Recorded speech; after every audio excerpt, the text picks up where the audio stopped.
মনে হয় চুরি করার দান্দা। দেখি তো ব্যাপারটা। এই চোর, দাঁড়া দাঁড়া, আজকে তোর খবর আছে, ধরতে পারলে। গাড়ির তো লাইট জ্বালানো দেখা যাচ্ছে, গাড়ির চাবিও এখানে, তার মানে চাবিটা উনি ভুলে রেখে গেছে। কলা আর রুটিটা এখানে খেয়ে নেই। এই তোর কত বড় সাহস, তুই আমার দামি বাইকে বসে কলা রুটি খাইতেছিস? এই টাইমে চলে আসলো।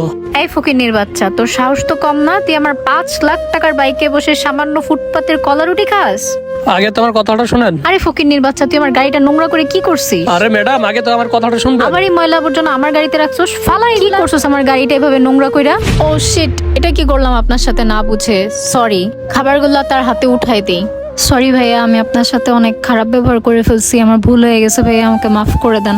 সরি বলছেন, খাবারটা উঠিয়ে দিয়েছেন, সবই ঠিক আছে, কিন্তু কাউকে না জেনে না বুঝে এতটা অপমান করা আপনার ঠিক হয়েছে? বুঝতেই তো পারলেন, আর আপনার গাড়িতে বসে